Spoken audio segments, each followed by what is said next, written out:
दोस्तों, क्या आपने कभी सोचा है कि भारत के अंदर कुछ ऐसी जगह है जहाँ पर घर बहुत पास पास होते हैं, लेकिन कुछ ऐसी जगह भी होती है जहाँ घर दूर दूर होते हैं और हर खेत के अंदर इंसान का अपना घर होता है और वो खेत बहुत ही बड़े होते हैं। तो जी हाँ, मैं खुशबू चौधरी स्वागत करती हूँ आप सभी का हिमालय एजुकेशन हब के इस प्लेटफॉर्म पर, जहाँ आज हम पढ़ने वाले हैं मानव बस्तियाँ, जिसके अंतर्गत रूरल सेटलमेंट्स यानी कि ग्रामीण बस्तियाँ, उसके प्रकार और भारत के अंदर उसका वितरण किस प्रकार से है वो जानेंगे, जो कि आपकी book Indian people and economy का पार्ट है।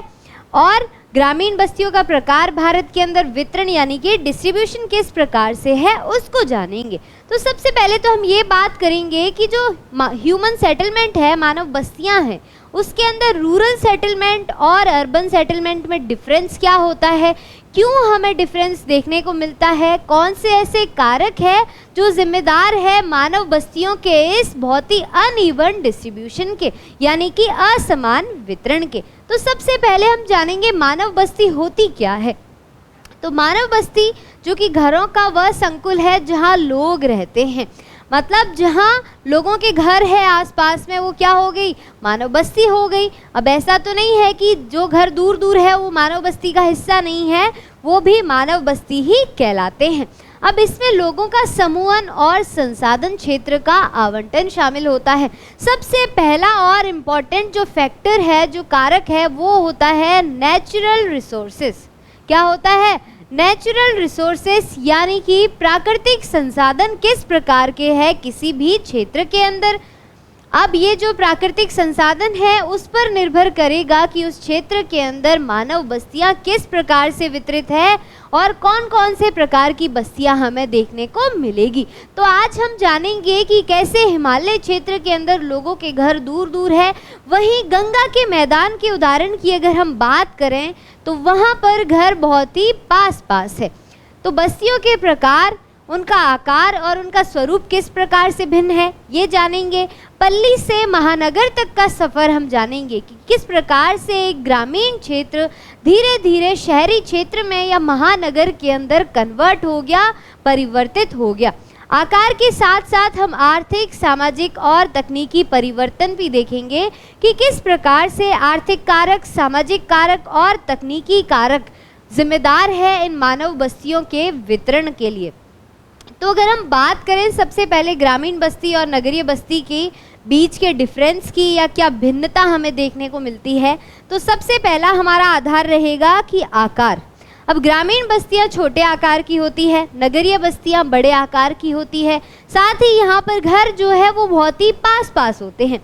सेकंड है आकार, मतलब सेकंड है घनत्व, जो कि है ग्रामीण बस्तियों की हम बात करें तो यहाँ पर हमें घनत्व क्या देखने को मिलता है, विरल, क्योंकि जनसंख्या ग्रामीण क्षेत्र के अंदर कम होती है, इसीलिए जनसंख्या घनत्व भी कम होगा। वहीं नगरीय बस्तियों की अगर हम बात करें तो यहाँ पर जो घनत्व होगा, पॉपुलेशन डेंसिटी जिसको हम बोलते हैं, वो ज़्यादा देखने को मिलेगी, क्योंकि एक बहुत ही छोटे से क्षेत्र के अंदर बहुत सारे लोग निवास करते हैं, जिसको कि हम बोलते हैं नगरीय बस्तियाँ। जबकि ग्रामीण क्षेत्र में क्या होगा, उल्टा होगा कि जो घर है वो दूर दूर है, सबके खेत में अपने अपने घर है, तो यहाँ पर जो पॉपुलेशन की डेंसिटी होगी वो कम होगी। उसके बाद है कि आर्थिक क्रियाकलाप यानी कि इकोनॉमिक एक्टिविटीज़ क्या होती है। ग्रामीण क्षेत्र की बात करें तो भारत के अंदर जो ग्रामीण क्षेत्र है वहाँ की प्रमुख आर्थिक गतिविधि क्या है, कृषि यानी कि एग्रीकल्चर। तो वो कौन सी गतिविधि हो गई, प्राथमिक गतिविधियाँ या फिर प्राथमिक क्रियाकलाप हो गई, जिसके अंतर्गत कृषि की जाती है। वहीं नगरीय बस्तियों की हम बात करें तो यहाँ पर द्वितीयक और तृतीयक क्रियाकलाप किए जाते हैं, जिसके अंदर खनन हो गया, विनिर्माण हो गया, जिसको हम मैन्युफैक्चरिंग बोलते हैं, ये सब आता है। फिर अर्थव्यवस्था का आधार की अगर हम बात करें कि किस आधार पर हमें ये क्रियाकलाप देखने को मिलते हैं, तो जो ग्रामीण क्षेत्र है जहाँ पर कृषि होती है, प्राथमिक गतिविधियाँ होती है, वो किस पर आधारित होती है, भूमि पर, क्योंकि खेती कहाँ हो रही है, भूमि पर हो रही है। और अगर नगरीय बस्तियों की बात करें तो जो द्वितीयक और तृतीयक क्रियाकलाप है, जो कि उद्योग, विनिर्माण और अदर जो सेवाएं, सर्विसेज हो गई, वो इंक्लूडेड है, वो यहाँ पर अर्थव्यवस्था का आधार है, जिसके अंदर सेकेंडरी और टर्शियरी एक्टिविटीज़ आती है। फिर अगर हम बात करें सामाजिक संबंध की कि इन क्षेत्रों के अंदर लोगों के सामाजिक संबंध किस प्रकार से होते हैं, तो ग्रामीण क्षेत्र के अंदर लोग जो है एक दूसरे से जुड़े हुए होते हैं, इसीलिए इनका जो सामाजिक संबंध है वो कैसा देखने को मिलेगा, घनिष्ठ देखने को मिलेगा, भाईचारा ज़्यादा होता है। और नगरीय बस्तियों के अंदर हमें क्या देखने को मिलेगा, औपचारिक संबंध। तो यहाँ पर काफ़ी फॉर्मल सा रिलेशन होगा आसपास रहने वाले लोगों के साथ में, जबकि गांव के लोग कैसे रहते हैं, मिलजुल कर रहते हैं। तो यहाँ पर हमें घनिष्ठ भाईचारे का व्यवहार देखने को मिलता है। तो अब अगर हम बात करें भारत के अंदर ग्रामीण बस्तियों की, तो ग्रामीण बस्तियाँ किस प्रकार से है भारत के अंदर, कितनी दूरी होती है घरों के बीच में, तो बस्तियों का प्रकार निर्मित क्षेत्र के विस्तार पर और घरों के बीच की दूरी के द्वारा निर्धारित होता है। किसका, ग्रामीण बस्तियों का भारत के अंदर।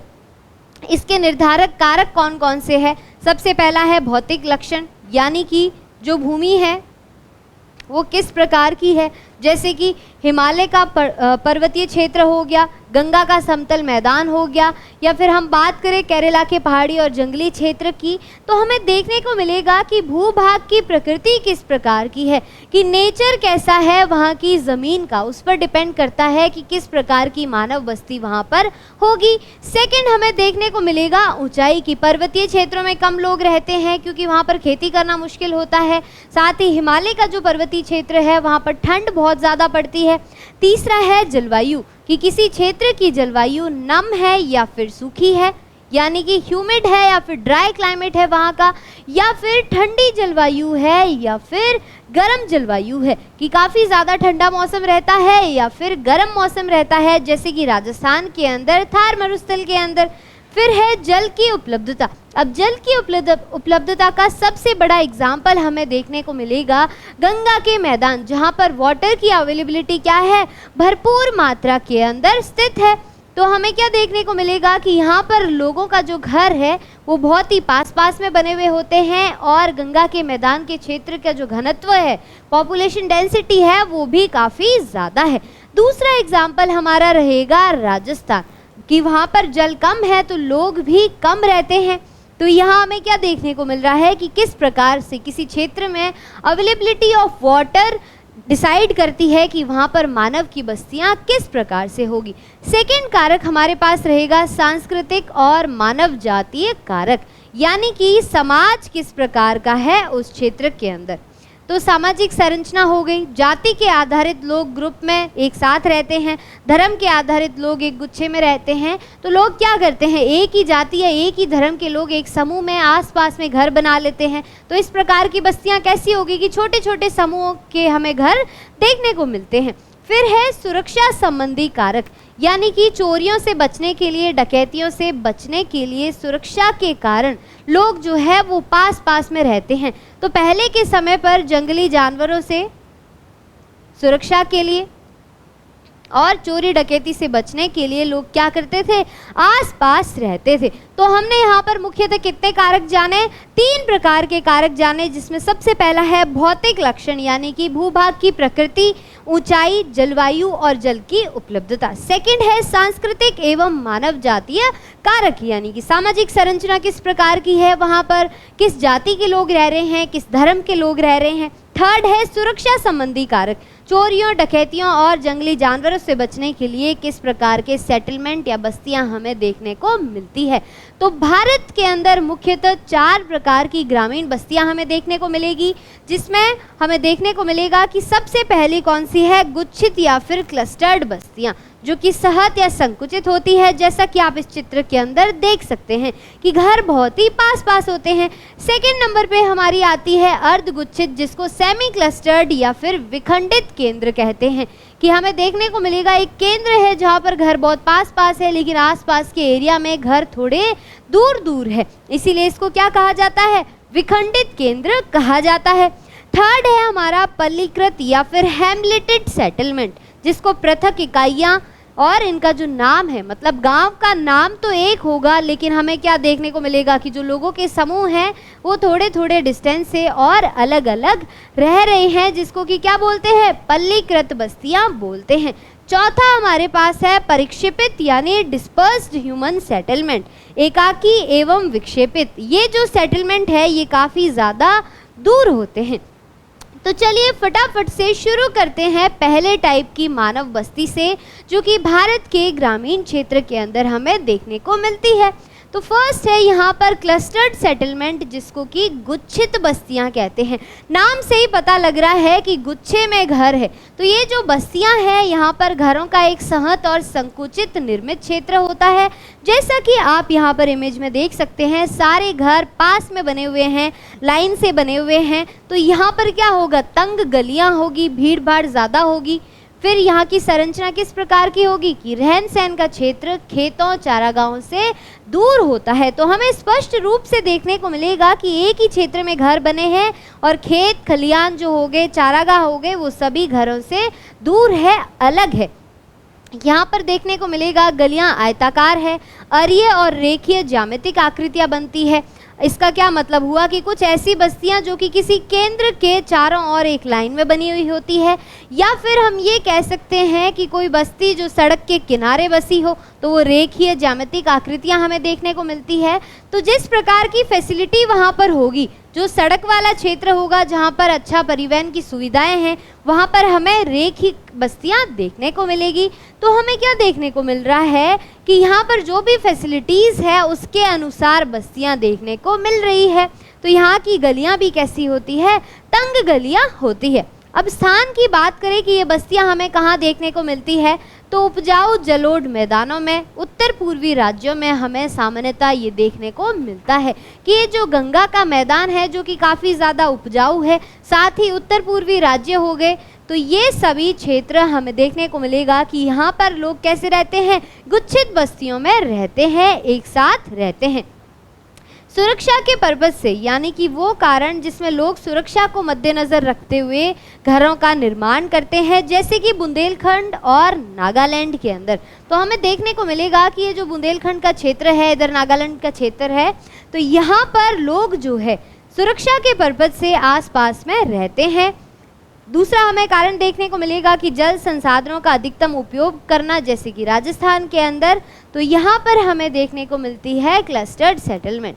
सेकेंड टाइप हमारा होगा सेमी क्लस्टर्ड सेटलमेंट, एक ऐसा क्षेत्र जहाँ पर कुछ जगह तो घर संकुचित है, मतलब एक ही क्षेत्र में है, और बाकी छोटे छोटे समूह थोड़े से दूर रहते हैं। अब इसका कारण क्या है वो हम अब जानेंगे। तो किसी बड़े सहत गांव के विखंडन के कारण ये समस्या उत्पन्न होती है, जहां पर सेमी क्लस्टर्ड सेटलमेंट यानी कि अर्धगुच्छित बस्तियां हमें देखने को मिलती है। तो यहाँ पर एक प्रकार का सामाजिक विभाजन देखने को मिलेगा। हमें क्या देखने को मिलेगा, सामाजिक विभाजन, यानी कि जो सोसाइटी है उसके अंदर कुछ डिवाइडिफिकेशन होगा, जैसे कि प्राय जो जमींदार होते हैं वो मुख्य समुदाय गांव के केंद्रीय भाग पर कब्जा कर लेते हैं, और फिर जो निचले तबके के लोग होंगे वो कहाँ रहेंगे, वो थोड़ा सा केंद्र से दूर की तरफ रहते हैं। तो इमेज में हम देख सकते हैं कि ये क्या है, केंद्रीय भाग है, जहाँ पर प्रमुख समुदाय या फिर जमींदार लोग जो है जिन्होंने इस क्षेत्र पर कब्जा कर लिया है वो रहते हैं, जबकि आसपास के ये जो क्षेत्र है भारी हिस्से के अंदर,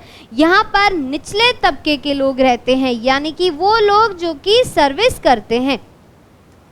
तो सर्विस में इन्वॉल्व लोग कहाँ पर रहते हैं, थोड़ा सा केंद्र से दूर की तरफ रहते हैं। तो मुख्य रूप से हमें ये देखने को मिलता है गुजरात के मैदान और राजस्थान के कुछ हिस्सों के अंदर। तो सेमी क्लस्टर्ड सेटलमेंट जहाँ पर हमें एक सामाजिक विभाजन देखने को मिलता है, डिस्पैरिटी देखने को मिलती है, जो कि गुजरात और राजस्थान, इसके दो इम्पॉर्टेंट एग्जाम्पल हो गए कि गुजरात के मैदानी क्षेत्र में और राजस्थान के क्षेत्र में हमें ये सामाजिक विभाजन देखने को मिलेगा। थर्ड टाइप हमारे पास है पल्ली बस्तियां, जिसको हैमलेटेड सेटलमेंट बोलते हैं। क्या बोलते हैं, हैमलेटेड सेटलमेंट। तो भारत के अंदर मानव समाज की ग्रामीण बस्तियों में थर्ड टाइप है ये, जहाँ पर बस्ती भौतिक रूप से अलग अलग इकाइयों में बट जाती है, लेकिन उन सबका नाम एक ही रहता है। जैसा कि आप यहाँ पर इमेज के अंदर देख सकते हैं कि एक ग्रुप यहाँ पर है बस्ती का, एक यहाँ पर है, एक यहाँ पर है, लेकिन ये सभी जो बस्तियाँ हैं, छोटे छोटे जो समूह हैं, वो एक ही गांव के अंदर आती है। तो एक ही ग्रामीण सीमा के अंदर होने के कारण इनका नाम क्या होता है, एक ही नाम रहता है, लेकिन फिर भी ये छोटी छोटी इकाइयों में बटी हुई होती है। और इनका स्थानीय नाम की अगर हम बात करें कि इनको पल्ली बस्तियों के अलावा और किस नाम से जाना जाता है, तो इन्हें पान्ना, पाड़ा, पाली, नगला या फिर ढाणी कहा जाता है। अब यहाँ से बोर्ड्स के लिए इंपॉर्टेंट एमसीक्यू क्वेश्चन बनता है कि किन बस्तियों को पान्ना, पाड़ा, पाली या फिर नगला, ढाणी आदि कहा जाता है। What will be the correct answer कि हैमलेटेड सेटलमेंट्स, यानी कि पल्ली बस्तियां भारत के अंदर जो कि ग्रामीण क्षेत्रों में देखने को मिलती है, उसी के ही ये नाम है। क्षेत्र कौन सा है जहां पर हमें ये देखने को मिलेगा? मध्य और निम्न गंगा के मैदान, छत्तीसगढ़ और हिमालय की निचली घाटियां। तो मानचित्र के अंदर अगर हम देखें तो जो मध्य भारत का गंगा का मैदान हो गया वो, फिर छत्तीसगढ़ हो गया और निचला हिमालयी क्षेत्र हो गया, यहाँ पर हमें पल्ली बस्तियाँ देखने को मिलती है। तो ऐसे गांव जो है वो मध्य और निम्न गंगा के मैदानों में देखने को मिलते हैं और निचली घाटियों के अंदर बहुत ही ज़्यादा मात्रा में पाए जाते हैं। तो हम क्या देख सकते हैं कि भौतिक रूप यानी कि पहाड़ी क्षेत्र, पर्वतीय क्षेत्र जो है वहाँ पर हमें इस प्रकार की बस्तियाँ देखने को मिलती है जहाँ लोग जो है वो इकाइयों में यानी छोटे छोटे झुंड बनाकर, ग्रुप बनाकर रहते हैं। फोर्थ टाइप हमारा है डिस्पर्स्ड सेटलमेंट, यानी कि परिक्षिप्त, क्या होगा? परिक्षिप्त बस्तियाँ। तो विशेषता क्या होगी कि सुदूर जंगलों में यानी कि बहुत ही एकांत में ये बस्तियाँ बनी हुई होती है। इसका क्या रीज़न है कि सबका अपना खेत है, अपने ही खेतों में अपना घर है, इसीलिए ये बस्तियाँ कहाँ पर होती है? एकांत में होती है। एकाकी झोंपड़ियाँ देखने को मिलेगी, पहाड़ियों की ढालों पर खेतों के रूप में दिखाई देती है। तो जो सुदूर पर्वतीय प्रदेश हो गए, कौन से? सुदूर पर्वतीय प्रदेश, साथ ही जो जंगली क्षेत्र है वहाँ पर हमें इस प्रकार की बस्तियाँ देखने को मिलती है, जिसका कारण क्या है कि भूमि संसाधन आधार की अत्यधिक विखंडित प्रकृति। मान लीजिए ये एक क्षेत्र है जो कि काफ़ी ज़्यादा बड़ा है और यहाँ पर 3 बड़े बड़े खेत हैं, तो क्या देखने को मिलेगा कि सिर्फ 3 ही घर यहाँ पर रहते हैं या फिर यहाँ पर लोकेटेड है। तो भूमि संसाधन के आधार पर अत्यधिक विखंडित प्रकृति हमें देखने को मिलती है डिस्पर्स्ड सेटलमेंट की। जैसा कि नाम से ही पता लग रहा है कि डिस्पर्स्ड है, दूर दूर है। जैसा कि चित्र में देख पा रहे हैं कि खेतों के अंदर सबके अपने अपने घर है। तो अगर हम बात करें कि ये जो बस्तियां हैं हमें कहाँ देखने को मिलेगी, हिमाचल प्रदेश के कुछ क्षेत्र में, उत्तराखंड के कुछ क्षेत्र में जो कि पहाड़ी क्षेत्र हो गया, जंगली क्षेत्र हो गया, केरला के जंगली और पर्वतीय प्रदेश के अंदर, मेघालय के पर्वतीय प्रदेश के अंदर जहाँ पर गारो खासी पहाड़ियाँ दिखती है, तो यहाँ पर हमें इस प्रकार का सेटलमेंट देखने को मिलेगा। तो एग्जाम्पल क्या हो गया? मेघालय, उत्तराखंड, हिमाचल प्रदेश और केरला के अंदर हमें देखने को मिलती है डिस्पर्स्ड सेटलमेंट। तो ये तो हो गए 4 इम्पॉर्टेंट सेटलमेंट्स जो कि हमें भारत के अंदर देखने को मिलते हैं। सबसे पहला था गुच्छित बस्तियाँ, दूसरा था अर्धगुच्छित बस्तियाँ, तीसरा हमने देखा पल्ली बस्तियाँ और चौथा हमारे पास है परिक्षिप्त बस्तियाँ। तो ये ग्रामीण सेटलमेंट के बाद अगर हम देखें कि किस प्रकार से धीरे धीरे चेंज आया और ये जो पल्ली बस्तियाँ थी, ग्रामीण बस्तियाँ थी, ये आधुनिक नगरों के अंदर कन्वर्ट हो गई, परिवर्तित हो गई। तो भारत में नगरों का विकास किस प्रकार से हुआ? हमें क्या देखने को मिलता है कि प्राचीन काल से ही नगरों का अस्तित्व जो है प्रागैतिहासिक काल से देखने को मिलता है, जैसे कि हड़प्पा और मोहनजोदाड़ो। तो जो सिंधु घाटी सभ्यता थी, याद रखिएगा सिंधु घाटी सभ्यता इसका सबसे अच्छा उदाहरण है, जिसके अंदर 4000 से 5000 वर्ष पूर्व पहले हमें देखने को मिलता है कि बहुत ही ज़्यादा विकसित नगर थे, जैसे कि हड़प्पा और मोहनजोदड़ो। अब यहाँ पर क्या था? ग्रिड पैटर्न की सड़कें थी, एकदम व्यवस्थित यहाँ पर सेटलमेंट था ह्यूमंस का। तो यहाँ पर जो सुविधाएं थी वो दिखाती है कि किस प्रकार से प्रागैतिहासिक काल में यानी कि आज से 5000 वर्ष पूर्व भी लोग इतने अच्छे तरीके से रहते थे, जहाँ पर ग्रिड पैटर्न की सड़कें हैं, सुनियोजित जल निकासी प्रणाली देखने को मिलती थी। तो इसीलिए विकास के आधार पर भारतीय नगरों को अगर हम डिवाइड करें तो यहाँ पर 3 श्रेणियों के अंदर इसको वर्गीकृत किया जाता है। अब अगर हम यहाँ पर इमेज देखते हैं कि किस प्रकार से ग्रामीण परिधि से शहरी केंद्र तक का सफ़र देखने को मिलेगा भारत के अंदर, तो पहले हमें देखने को मिल रहा है कि ये ग्रामीण बस्ती है, गुच्छित बस्ती है। फिर धीरे धीरे लोग कहाँ गए? रेखीय पैटर्न की तरफ गए, जो ज्यामितिक पैटर्न हो गया रेखीय या फिर अरेई पैटर्न हो गया। उसके बाद में हमें देखने को मिलेगा कि शहरों का विकास हुआ, जहां पर हर चीज़ व्यवस्थित तरीके से बनी हुई है। सड़कों का ग्रिड पैटर्न हमें देखने को मिलेगा। जल निकासी प्रणाली यहाँ पर होती है, क्योंकि लोग बहुत ही ज़्यादा मात्रा में रहते हैं, इसीलिए यहाँ पर सुनियोजित व्यवस्था का होना बहुत ही ज़रूरी है। तो 3 प्रकार का वर्गीकरण हमें देखने को मिलता है। सबसे पहला है प्राचीन नगर, दूसरा है मध्यकालीन नगर, तीसरा है आधुनिक नगर। अगर हम बात करें प्राचीन नगर की, तो ये किस पर आधारित होते थे? धर्म, संस्कृति और शिक्षा। याद रखना है कि लोगों का रिलीजन और उनका कल्चर किस प्रकार का है, एजुकेशन किस प्रकार का है। तो जो प्राचीन नगर होते थे उनकी विशेषता होती थी मुख्यतः 3: धर्म, संस्कृति और शिक्षा। जैसे कि पाटलिपुत्र हो गया या फिर वाराणसी हो गया। तो ये प्राचीन नगरों के उदाहरण है भारत के अंदर। सेकंड है मध्यकालीन नगर, यानी कि राजा महाराजाओं का दौर। तो यहाँ पर हमें देखने को मिलेगा राजा महाराजा का दौर। एग्जाम्पल के तौर पे हम बात कर सकते हैं जयपुर की, जो कि राजस्थान के अंदर स्थित है। दूसरा हो गया हैदराबाद, तीसरा हो गया दिल्ली। तो ये एग्जाम्पल किसके हो गए? ये एग्जाम्पल है मध्यकालीन नगरों के, जहाँ पर हर शहर के बाहर या फिर राजधानी के बाहर जहाँ पर राजा रहता था, उसके चारों ओर परकोटा हुआ करता था, ताकि राजा की सुरक्षा को सुनिश्चित किया जा सके। थर्ड टाइप हमें देखने को मिलेगा आधुनिक नगर। अब जब 18वीं शताब्दी के अंदर यूरोपीय भारत के अंदर आए, तो 18वीं शताब्दी के अंदर हमें देखने को मिलेगा कि आधुनिक शहरों का निर्माण शुरू हुआ। तो यूरोपीय जो थे, ब्रिटिश लोग जो थे, उन्होंने नींव रखी आधुनिक नगरों की। 3 यहाँ पर मेजर रीज़न थे। सबसे पहला रीज़न जो होगा आधुनिक नगर का, कि जब उन्होंने डेवलपमेंट स्टार्ट किया तो बंदरगाह बनाने के लिए उन्होंने क्या किया? शहर बनाए। तो जो पोर्ट वाली सिटीज़ हो गई वो हो गई। सेकंड एग्जाम्पल हमें देखने को मिलेगा कि प्रशासनिक कारणों की वजह से जिन नगरों का निर्माण किया गया वो भी आधुनिक नगर के तहत आते हैं। तीसरा है हिल स्टेशन। याद रखिएगा, हिल स्टेशन जो कि मनाली वाला क्षेत्र हो गया, हिमाचल के अंदर जितने भी हिल स्टेशन क्षेत्र है वो आधुनिक नगरों के अंतर्गत आते हैं, जो कि किसने बनाए?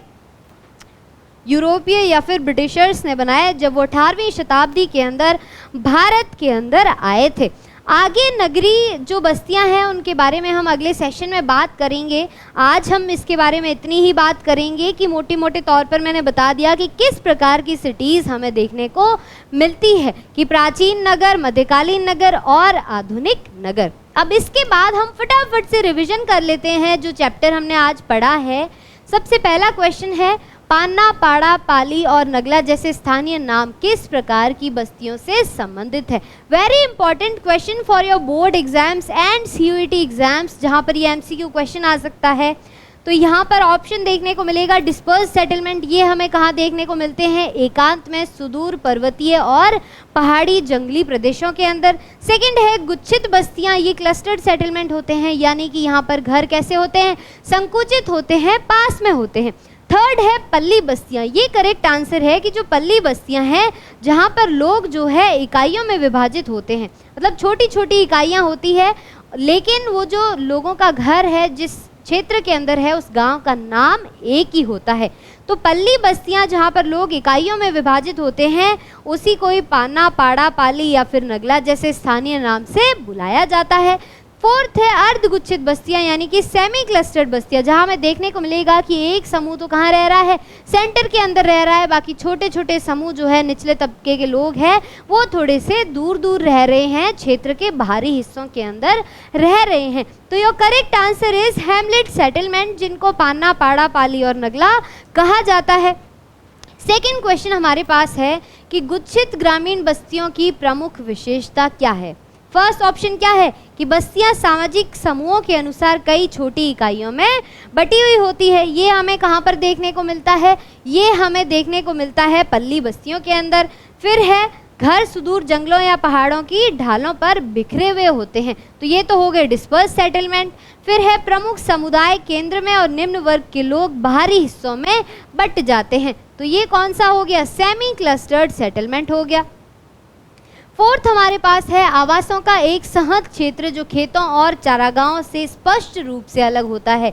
मतलब एक ऐसा क्षेत्र जहाँ पर घर कहाँ पर है, अलग है, और जो खेत है वो बाहरी क्षेत्रों के अंदर हमें स्पष्ट रूप से अलग से दिखाई देंगे। तो this is the correct answer कि गुच्छित बस्तियां वो बस्तियां होती है जहाँ पर आवासों का एक सहज क्षेत्र खेतों और चारागाहों से स्पष्ट रूप से अलग दिखता है। तो इसको क्या कहते हैं, हम क्लस्टर्ड सेटलमेंट बोलते हैं। याद रखिएगा, क्लस्टर्ड सेटलमेंट या फिर गुच्छित मानव बस्तियां जो कि भारत के ग्रामीण क्षेत्र के अंदर देखने को मिलेगी। तो दोस्तों आज हमने जाना कि किस प्रकार से भारत के अंदर ग्रामीण बस्तियां वितरित है और किस जगह पर किस प्रकार की बस्ती मिलती है, जैसे कि गंगा के मैदानी क्षेत्र या फिर भारत के जंगली और पहाड़ी क्षेत्र जैसे कि हिमाचल प्रदेश, केरला या फिर मेघालय के अंदर। तो दोस्तों अब जब भी आप ट्रेन के बाहर देखेंगे किसी भी गांव को तो आपका एक नज़रिया होगा कि ये गांव किस गांव के अंतर्गत आता है, किस प्रकार की मानव बस्ती है।